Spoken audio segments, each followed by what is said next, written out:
Boxing King Media Association's box show out here on a boat next to Tower Bridge with Spencer Fearon and Mr. Ambrose Mendy. First of all, it's quite a big statement this for boxer doing something like this. It's not been done before, has it? Boxer sets out to do things that are innovative, and this is one of them, I would say. Definitely. Spencer, in your experience, you've seen something like this before? No, never ever. But do you remember when there was talk? Ben Shalom, Ben Shalom. Right, remember when there was talk that Ali and Frazier were gonna fight on a plane and then they was gonna fight on a boat. So no, but to see like just this here, it's incredible. It's incredible, and it's like Ambrose Mendy said, it's very innovative. Sorry. So yeah, I'm looking forward to the fight on Saturday night. All of the fights and all of the cards. Just a quick one on this particular idea. One person must have come up with it. Who was that person? Well, with the opportunity to be innovative, it can come from all areas. You know, brainstorming is a particular positive with regards to the boxer setup. And this probably came out of the blue. Let's be honest about it. It wouldn't be the first time somebody suggested it, but it's the idea taken on board and fully implemented. And hey ho, here we go. Top man, thank you. Spencer, a big fight card. Obviously, the main fight everyone's talking about, Savannah Marshall, Clarissa Shields. Just break it down to me in your best way.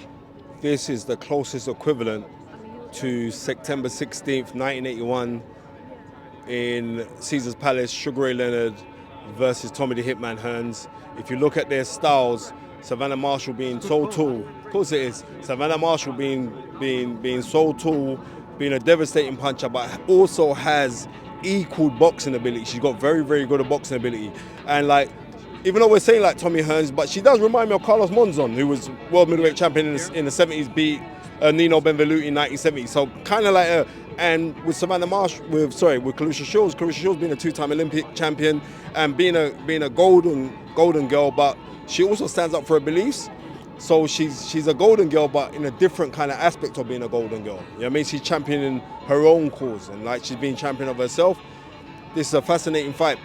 It's a very, very fascinating fight. How do you think it's going to go down? Because everyone's expecting Savannah to try and knock her out, but common sense tells me is that it's going to be more of a chess match. It can be simply because if you can't read too much into their amateur fight, right? And the reason why, because one was a 17-year-old, the other one was a 23-year-old. You can't really read into that. But what you can read into is the fact that they both will want it, right? And is it going to be a fact where like, is whoever can contain the emotion better, that's the one that's going to come out victorious. It's the containment of emotion, but then also demonstrating that skill. And if the one that can demonstrate the skill the best, that's the one who's going to come out on top. You're not talking about, oh, well, this person's a great puncher or this. Yeah, but you got to get into punching range. And when you're in punching range, even if you've got long arms, you're in punching range, you can get hit yourself. So I don't think he's going to do that. I think he's the one who has the best mental game. And that's the one who's going to come out victorious. Definitely. You're a big time student of the sweet science, so I've got a question for you. Obviously, Clarissa looks like she can really punch, but her knockouts on paper don't reflect that. Why is that? Reason being, because I think she's been too hard to try and... Because I think there was a lot of pressure on her for her to be a certain way. So she would always be going out so hard to try and knock people out. And like, this guy can tell you, because he worked with Nigel Benn and brought Nigel Benn to a world title, and he can tell you the time when Nigel Benn knocked out guys was not when he was going to knock them out. It would just come. You know what I mean? He's like, Nigel Benn's most prolific knockout for me was when he fought Anthony Logan, right? And he took a punch from down here, right, with his back turned and knocked out a guy. He wasn't going for the knockout per se, he just wanted to inflict damage. So I think with Clarissa Shields, on the times where she'd be looking so hard to try and punch so hard, so she'd be loading up on the shots, right? If you watch the second fight with Sugar Ray Leonard versus Tommy Hearns, right? It was at June 2nd, 1989, June 12th, 1989. Leonard was trying too hard to punch too hard. Trying too hard. And when you do that, when you're loading up, the power don't come. But when you're relaxed, that's when the punch and the punch power come, and that's when the knockouts come. Mr. Mendy, would you agree with that? Entirely. I would agree with it entirely. The one thing I would say is this. When you've got an opportunity to make a statement, you do precisely that. When there isn't an opportunity, you know there's no opportunity because you've been seeking it. again and again and again and again. This is, as Spencer said at the top of the interview, this is a fight that has no precedent. And if there's no precedent, there's no practice. And if there's no practice, there's no experience. If there's no experience, you're back to base one. At times, they are going to revert back to early days. Get stunned. You know, you hurt in some way or the other. You've got to be prepared for it. And I think there'll be instances when they're not prepared for it. And that will be the decisive factor. Interesting. Spencer, how does the fight go? Can I get a prediction from you? If you want a prediction, you got to tune into The Fight Is Right with myself and Babatunde Ajayi, and you get the real thing on the Sam of Cell YouTube channel. Now, how I see it, I think, is to be, I'm going to just keep the thing 100. Well, if we're dealing with skills, then I got to go with Clarissa Shields. Reluctantly, because I'm a Brit, but I'm going to have to go with Clarissa Shields. And just quickly, I'm going to get your opinion on this whole 60-40 Fury AJ thing. Do you think it really happened? Do you reckon? No. That fight's not going to happen. And let me tell you this now. Like I said, Anthony Joshua right now needs to go away and recapitulate. Do you know what I mean? Right? That's what he needs to do. I had a conversation with like one of my earliest mentors, Ambrose Mendy. Ambrose Mendy was saying exactly the same thing. And I also got to say, I'll say this on camera, to thank Ambrose Mendy for being incredibly supportive when I lost my mum.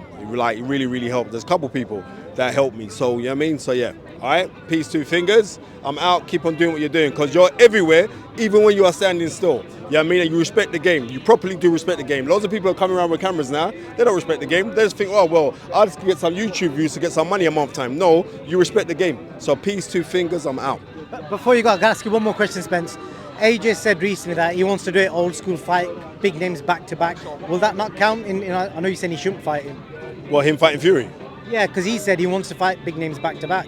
Well, the thing about it is this, like I said, the easiest thing right now for me, in my opinion, for Anthony Joshua, is for Anthony Joshua to sit down and, like I said, and to recapitulate. You know what I mean? And once he does that and finds himself, then he can go do something else. I think, like, for him to go fight right now, no, I just think he needs a little chill pill, and I think he needs to find himself. He needs to find himself historically. He needs to find himself emotionally and spiritually. And I think that's what he needs to do, because he's doing too much. I think there's a lot of weight on a young man's shoulders. He's carried a lot of people. He alone, single-handedly, has rejuvenated and reignited British boxing to another level.